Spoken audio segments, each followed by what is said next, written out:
नमस्कार दोस्तों, आज हम आपको सुनाने जा रहे हैं निर्जला एकादशी व्रत कथा। निर्जला एकादशी का व्रत ज्येष्ठ मास के शुक्ल पक्ष की एकादशी तिथि को किया जाता है। हिंदू धर्म में एकादशी व्रत का मात्र धार्मिक महत्व ही नहीं है, ये व्रत मानसिक एवं शारीरिक स्वास्थ्य के नजरिए से भी बहुत महत्वपूर्ण है। एकादशी का व्रत भगवान विष्णु की आराधना को समर्पित होता है। एकादशी व्रत हिंदुओं में सबसे अधिक प्रचलित व्रत माना जाता है। वर्ष में 24 एकादशियां आती हैं, किंतु इन सब एकादशियों में ज्येष्ठ शुक्ल एकादशी सबसे बढ़कर फल देने वाली समझी जाती है, क्योंकि इस एक एकादशी का व्रत रखने से वर्ष भर की एकादशियों के व्रत का फल प्राप्त होता है। निर्जला एकादशी का व्रत अत्यंत संयम साध्य है।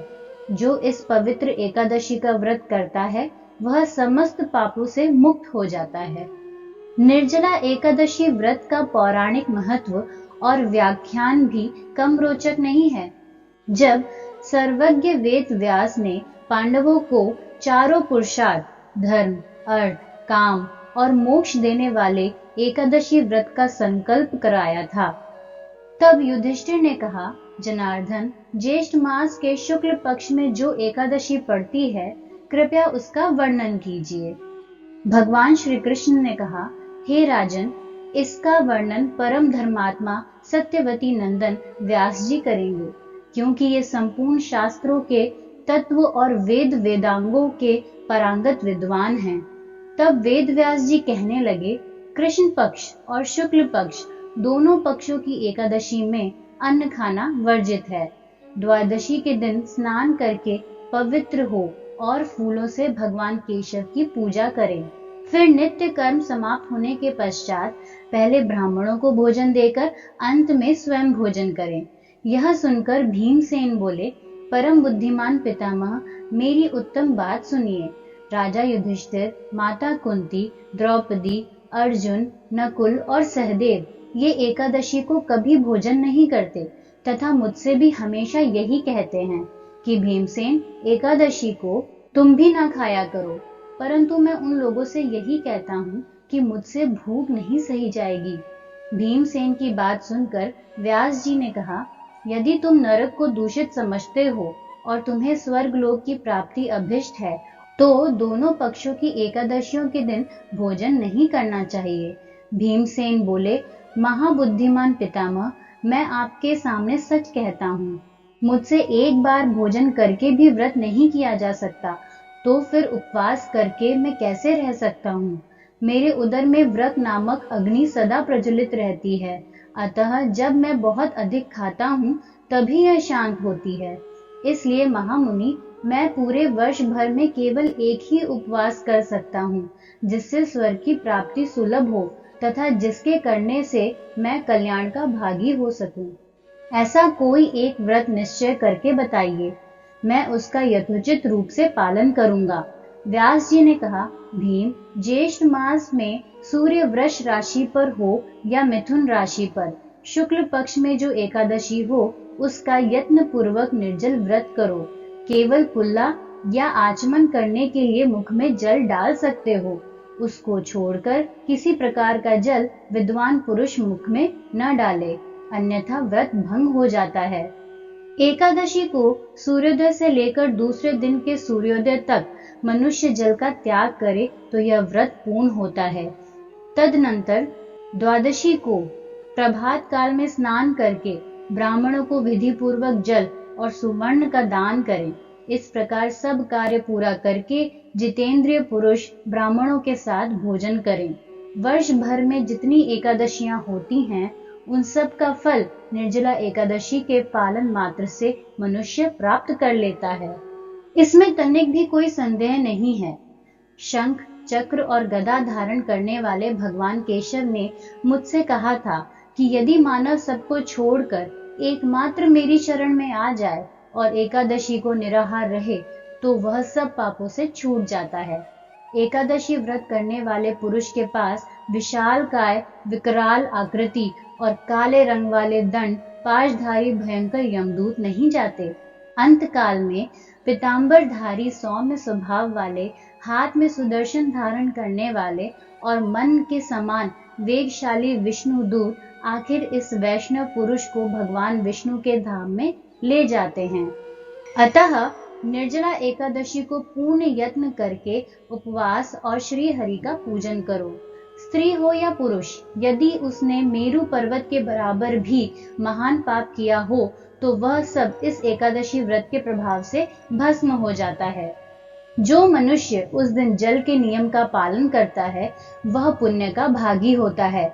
उसे एक एक पहर में कोटि कोटि स्वर्ण मुद्रा दान करने का फल प्राप्त होता सुना गया है।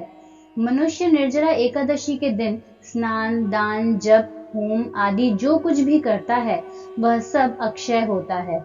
यह भगवान श्री कृष्ण का कथन है। निर्जला एकादशी को विधि पूर्वक उत्तम रीति से उपवास करके मानव वैष्णव पद को प्राप्त कर लेता है। जो मनुष्य एकादशी के दिन अन्न खाता है वह पाप का भोजन करता है। इस लोक में वह चंडाल के समान है और मरने पर दुर्गति को प्राप्त होता है। जो ज्येष्ठ के शुक्ल पक्ष में एकादशी को उपवास करके दान करेंगे वे परम पद को प्राप्त होंगे। जिन्होंने एकादशी को उपवास किया है वे ब्रह्म हत्यारे, शराबी, चोर तथा गुरुद्रोही होने पर भी सब पातकों से मुक्त हो जाते हैं। कुंती नंदन, निर्जला एकादशी के दिन श्रद्धालु स्त्री पुरुषों के लिए जो विशेष दान और कर्तव्य विहित है उन्हें सुनो। उस दिन जल में शयन करने वाले भगवान विष्णु का पूजन और जलमयी धेनु का दान करना चाहिए अथवा प्रत्यक्ष धेनु या घृतमयी धेनु का दान उचित है। पर्याप्त दक्षिणा और भांति भांति के मिष्ठानों द्वारा यत्न पूर्वक ब्राह्मणों को संतुष्ट करना चाहिए। ऐसा करने से ब्राह्मण अवश्य संतुष्ट होते हैं और उनके संतुष्ट होने पर श्री हरि मोक्ष प्रदान करते हैं। जिन्होंने शम, दम और दान में प्रवृत्त हो श्री हरि की पूजा और रात्रि में जागरण करते हुए इस निर्जला एकादशी का व्रत किया है, उन्होंने अपने साथ ही बीती हुई 100 पीढ़ियों को और आने वाली 100 पीढ़ियों को भगवान वासुदेव के परम धाम में पहुंचा दिया है। निर्जला एकादशी के दिन अन्न, वस्त्र, गौ, जल, शैया, सुंदर आसन, कमंडलू तथा छाता दान करने चाहिए। जो श्रेष्ठ तथा सुपात्र ब्राह्मण को जूता दान करता है वह सोने के विमान पर बैठकर स्वर्ग लोक में प्रतिष्ठित होता है। जो इस एकादशी की महिमा को भक्ति पूर्वक सुनता अथवा उसका वर्णन करता है वह स्वर्ग लोक में जाता है। चतुर्दशी युक्त अमावस्या को सूर्य ग्रहण के समय श्राद्ध करके मनुष्य जिस फल को प्राप्त करता है वही फल इसके श्रवण से भी प्राप्त होता है। पहले दंत धावन करके यह नियम लेना चाहिए कि मैं भगवान केशव की प्रसन्नता के लिए एकादशी को निराहार रहकर आचमन के सिवा दूसरे जल का भी त्याग करूंगा। द्वादशी को देवेश्वर भगवान विष्णु का पूजन करना चाहिए। गंध, धूप, पुष्प और सुंदर वस्त्र से विधि पूर्वक पूजन करके जल के घड़े के दान का संकल्प करते हुए निम्न अंकित मंत्र का उच्चारण करें। संसार सागर से तारने वाले हे देव ऋषिकेश, इस जल के घड़े का दान करने से आप मुझे परम गति की प्राप्ति कराइए। भीमसेन, ज्येष्ठ मास में शुक्ल पक्ष की जो शुभ एकादशी होती है उसका निर्जल व्रत करना चाहिए। उस दिन ज्येष्ठ ब्राह्मणों को शक्कर के साथ जल के घड़े दान करने चाहिए। ऐसा करने से मनुष्य भगवान विष्णु के समीप पहुंचकर आनंद का अनुभव करता है। तत्पश्चात द्वादशी को ब्राह्मण भोजन कराने के बाद स्वयं भोजन करे। जो इस प्रकार पूर्ण रूप से पाप नाशिनी एकादशी का व्रत करता है वह सब पापों से मुक्त हो आनंदमय पद को प्राप्त होता है। यह सुनकर भीमसेन ने भी इस शुभ एकादशी का व्रत आरंभ कर दिया। तब से यह लोक में पांडव द्वादशी के नाम से विख्यात हुई। ज्येष्ठ शुक्ल पक्ष एकादशी के ही दिन भगवान श्री कृष्ण ने देवी रुक्मणी का हरण किया था। अतः यह एकादशी रुक्मणी हरण एकादशी के नाम से भी जानी जाती है।